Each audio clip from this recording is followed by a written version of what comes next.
Today there are a lot of updates from the Kharkiv direction. The most interesting updates come from the area of Vovchansk. Here, after successfully driving Russians out of their bridgehead to the south, the Ukrainians amplified their operations by deploying the newest ground drones equipped with powerful hydrogen bombs, erasing the Russian positions. The Russian forces in Vovchansk failed in their offensive to advance south of the town, suffering severe losses that forced them to retreat north of the Vovcha River. This setback effectively put the Russians on the defensive, with a limited number of troops holding positions primarily at the Aggregate Plant. In theory, the combination of the plant and the river should have provided strong defensive positions. However, the Ukrainians managed to identify several key vulnerabilities. To advance further into the northern part of Vovchansk, the Ukrainians had to exploit these vulnerabilities to compromise the Russian defenses at the Aggregate Plant. The plant provides the Russian fighters with a highly elevated position that overlooks most of the town. By suppressing Russian forces at the Aggregate Plant, the Ukrainian fighters could advance along Sobornaya Street with reduced resistance.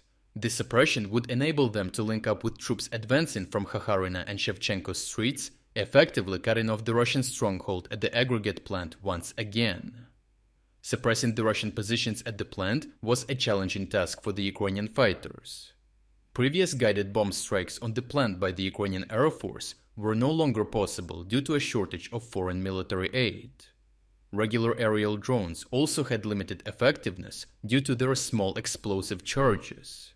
For this reason, Ukrainian fighters in the area had to improvise using a highly innovative method to successfully destroy the Russian firing positions at the plant.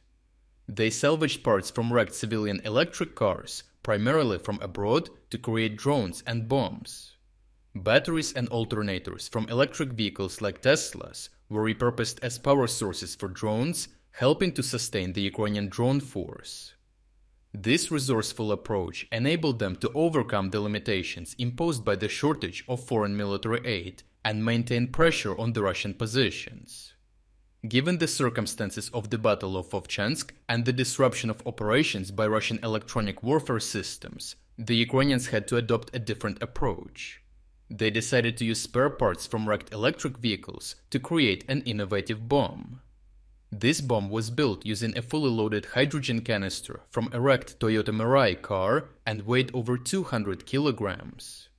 It was capable of inflicting severe damage on Russian defenses, comparable to an aerial bomb. The hydrogen composition of the bomb enabled it to generate powerful blast waves, fireballs, debris, and mushroom clouds. Since drones were compromised by electronic warfare and the bomb was too heavy for aerial drone delivery, the Ukrainians opted to use a remotely operated ground drone to transport the bomb to the Russian positions. The ground drone carrying the bomb was sent over a narrow, intact section of a partially destroyed bridge along Metalista Street, just wide enough for the drone to traverse. The bridge's location to the east of the Aggregate Plant, coupled with the nearby trees that blocked the Russians' view, prevented the drone from being detected. After crossing the bridge, the drone moved towards the first building to the west within the Aggregate Plant complex. As the drone approached the building, the bomb detonated, resulting in a powerful explosion that caused significant structural damage. The blast was followed by a fire, suggesting that the Russians may have been storing ammunition in the building, which likely contributed to the intensity of the explosion. The original uncensored combat footage of this incredible operation can be found on our Telegram channel through the link in the description. Moreover, this building was the sole Russian firing position that defended the eastern part of the Aggregate Plant from Ukrainian assaults. The powerful bomb detonation forced the Russian troops to abandon the building due to the extensive damage and fires, leaving it in a contested state. This strike compelled Russian forces in the area to shift their focus to the building, anticipating a potential Ukrainian assault to capture it. The Russian command was aware that if the Ukrainians seized the abandoned position, they could station dozens, if not up to 100 troops inside.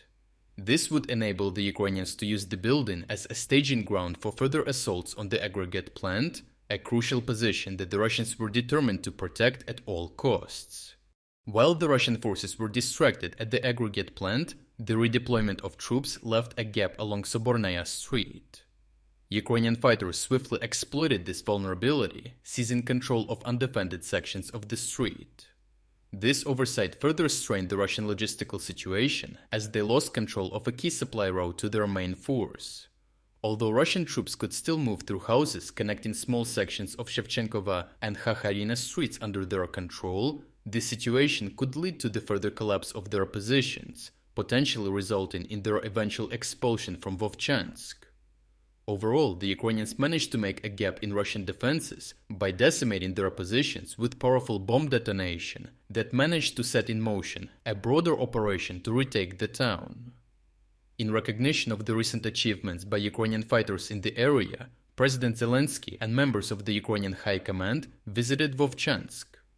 The president personally awarded distinguished Ukrainian fighters with state honors and expressed his gratitude for their successful and professional execution of combat missions.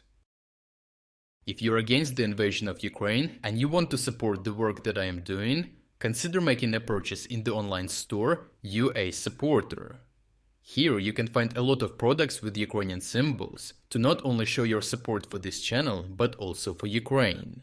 The link to the online store is in the description. Thank you for watching this report, and I will see you in the next one.